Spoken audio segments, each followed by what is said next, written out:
Good evening. I'm Josh Haynes. I live in Parish Court. I wanted to start a conversation about something. I was going to bring this up a couple months ago. Tom and I talked about it, but I didn't want to do it in front of the giant gun crowd at the auditorium at high school.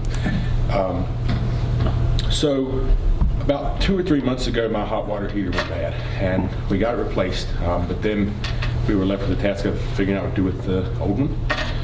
And so I took it to the landfill, and the gentleman up there, and while I know he was doing his job, I disagreed with it, but he wanted to charge me, I think it was like $10, $15, maybe $12.50, somewhere in that range, to dispose of the water heater. I objected. I tried to call Alan's office to basically inquire why Alan was on vacation. I ended up taking it down to the transfer station, and they didn't charge me anything at all. Which I understand it's because they work with JRE, and JRE takes their metal, so it doesn't really cost them anything to dispose of it. But all that being said, the problem with this is I'm a citizen who is well aware of how much we pay monthly in sanitation fees. I'm also aware of how much a ton of trash costs to dump at the landfill. Citizens are paying for roughly about 2,500 pounds of trash a year. I think it's 2,500 pounds. But I can almost guarantee that the amount that they're picking up from in my driveway once a week is not equaling 2,500 pounds. So my problem with it was I didn't think I should have to pay the $15. I think I should be able to drive up there with my pickup truck and dump 1,000 pounds of trash or more a year if I want to and not have to pay for it. So that's the conversation I want to start. I don't think the Covington citizens should have to pay that.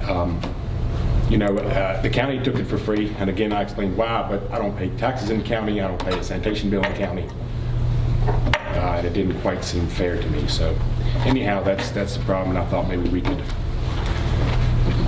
see what we can do about it, basically. The white goods, the county takes any white goods, is that right? Didn't we have that arrangement?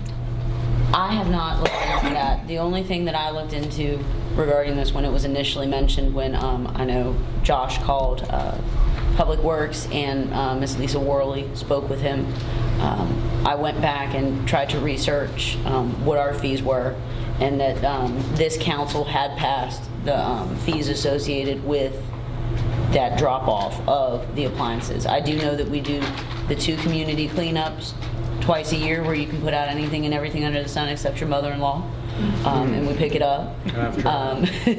And then we do offer that you can bring stuff to the landfill for a cost. Part of it is because of we have strict daily tonnage limits that we have with DEQ, and then we have regulations with how we have to dispose of it as well. And I know the county still, even though they rely on JRE, I would imagine that they're in a similar situation that we are with JRE with services, and that it probably sits for a little while before it comes and gets picked up. Beyond that, I will say, based on prior experience, the fees that are charged for bringing items to our landfill are not exorbitant. They are typical of most transfer stations as well as most landfills. So I will just put that out there, and you all as a governing body can discuss fees for service. When we were talking with JRE about recycles, one of the topics that came up was white goods, which a hot water heater would be a white good. At that point, it was my understanding that any white goods that were taken to Jackson to the transfer station would be taken at no cost. Didn't matter where it came from. Okay. Then they would work with JRE to recycle those things. So it should go down there for free. But then the cost. Go ahead. I was just going to say that's fantastic. As a normal citizen, I did not know that. Perhaps if the gentleman at the landfill was aware of that, he could have told me, and him and I probably would have had to have such back and forth. We probably need to verify my memory before we do a whole lot. We've been talking about doing that with that and some property maintenance stuff as well. Right. So we could look at maybe come spring when folks start cleaning out their yards or things like that, and people get outside, of putting stuff on our website of just some, sort of FYIs of things that you may not know unless you've been in a situation. Because if you ride through the country and look over a lot of hillsides, you see these types of things. And I think that a large majority of that is due to the fact that they do have to pay to dispose of it, so it's easier just to throw it over hills. It's not correct and it's disgusting. I don't know how people do it, but I think that's the reality of Yeah.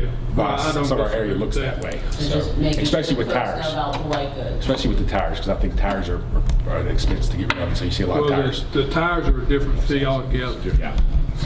They have a different fee. But we've had this discussion. I've argued your point several times. I know how much I pay for solid waste disposal, just like you do. Right. And there's no way them 2 little white bags of trash I put into my driveway is meeting that tonnage. That's right. But we'll have another discussion. I have 4 weeks. I don't know what y'all are doing. For You weed? must be saving everything. For weed. No. I'll leave it alone. No. No hemp grown over here. Smoking questions. Thank you, Josh. Thanks, Josh. But yeah, we can definitely do some better communication efforts on the white goods aspect. Need to make sure I'm right first. Check on that one. We'll check on it. Pretty sure it is.